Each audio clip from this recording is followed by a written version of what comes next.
মানুষ ক্যামেরার সামনে এসে বলে আমরা দেশকে স্বাধীন করেছি, দেশের কোনো মানুষের কোনো কিছু হতে দিব না, আমরাই সরকার, আমরাই এইটা, আমরা ওইটা, কোথায় ছিল যখন আমার ভাইকে মারা হয়েছে, যখন বুয়েটের আবরারকে মারা হয়েছিল? আমরা বাংলাদেশের প্রতিজ্ঞা করেছিলাম না যাতে আবরারের মতো আর কোনো মানুষ না মরে যায়? তাহলে তোফাজ্জল কেন মারা গেল? আমার কাঁঠালতলির ভাই তোফাজ্জল ভাই কেন মারা গেল? তিনি ছিলেন ন্যাশনাল ইউনিভার্সিটি থেকে গ্রাজুয়েশন কমপ্লিট একটা মেধাবী ছেলে, যে বাবা না থাকার পরেও বড় ভাইয়ের ছত্রছায়ায় লেখাপড়া কমপ্লিট করেছে। তার মেধা অনেক ভালো ছিল। মূল ঘটনাটা গত পরশুদিন রাতে আমাকে যখন ফোন দেওয়া হয় হল প্রশাসন থেকে, আমি তখন আমাকে বলা হয় যে ওকে শাহবাগ থানায় রাখা হয়েছে, আপনি আসেন দ্রুত।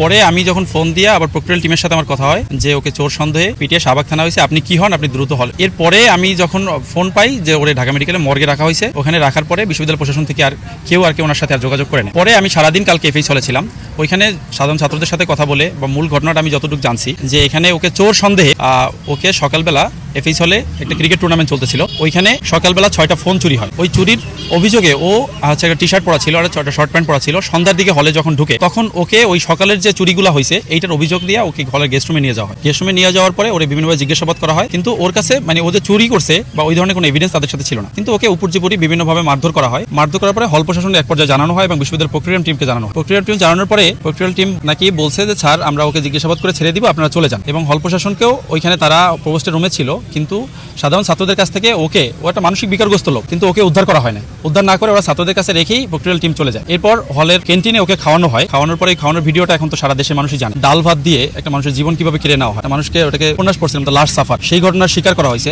মঞ্চায়ন করা হয়েছে। ঢাবিতে আবরার ফাহাদের ঘটনার পরে দ্বিতীয় আরেকটি ঘটনা এরকম একটা মব জাস্টিসের শিকার হলো। সেই হিসাবে আমরা এখানে বিশ্ববিদ্যালয় প্রশাসন পুরো 4 ঘন্টা হল প্রশাসন একটা হলের ভিতরে হলের 2টা গেস্ট রুমে, একটা এক্সটেনশন বিল্ডিং এবং মেইল বিল্ডিং এর গেস্ট রুমে যে নির্যাতনটা চালানো হয়েছে তাকে নাকের ডগায় এখানে প্রশাসন কিভাবে তাদের দায়বদ্ধতা এড়াতে পারে? আমাদের প্রশ্ন এটাই যে এখানে ছাত্ররা সরাসরি জড়িত, ছাত্ররাই এখানে বাইরের কোনো স্টুডেন্ট মারে না। যারা মোবাইল চুরি হয়েছে বা অতি উৎসাহী ছাত্ররা মব জাস্টিস বা লিঞ্চিং এর মাধ্যমে ওকে যে মৃত্যুর দিকে ঠেলে দেওয়া হয়েছে, ওকে একটা মানুষ হিসেবে ট্রিট করা হয় না, একটা মানসিক ভারসাম্যহীন লোক। ঠিক আছে, ওকে যদি আজ মারা না যাইতো, ওকে আজকে চোর সাব্যস্ত করে পুলিশে দেওয়া হইতো, ওকে আজকে মারা গিয়ে নিজেকে প্রমাণ করতে যে সে আসলে চোর না বা সে নির্দোষ। ঠিক আছে, সুতরাং আমরা এখানে তোফাজ্জলে আসলে বাবা মা কেউ বেঁচে নাই, 2জনই মারা গেছে। গত বছর ওর লাস্ট অবলম্বন ওর ভাই ছিল, সেও আসলে লিভার সিরোসে মারা গেছে। আমি পুলিশ হসপিটালে কয়েকবার দেখা করতে গেছি। এখন আসলে ও একটা ভবঘুরে লাইফ লিড করতেছিল, আসলে তার আসলে দুনিয়াতে কেউ নাই। আমার বাড়ি পাথরঘাটায় সে নির্মমভাবে পরশু দিন রাতে ঢাকা বিশ্ববিদ্যালয় ফজলুল হলে হত্যা করা হয়েছে। সেই ছেলেটির পাশের ইউনিয়নই আমার বাড়ি। ব্যক্তিগতভাবে আমি ছেলেটিকে চিনতাম। ছেলেটির মৃত্যুর ঘটনা দেখে আমাদের হৃদয়ে রক্তক্ষরণ হয়েছে এবং সেই জায়গা থেকেই আমরা প্রতিবাদ স্বরূপ আজকের এই মানববন্ধনে এখানে আমরা উপস্থিত হয়েছি। তো আপনারা ঘটনার বিস্তারিত আমি বলবো না, আপনারা সবাই জানেন যে ঘটনা এখানে কি ঘটেছিল। ইতিহাসের এক নির্মম যজ্ঞ, হত্যাযজ্ঞ ঢাকা বিশ্ববিদ্যালয় ক্যাম্পাসে হয়েছে।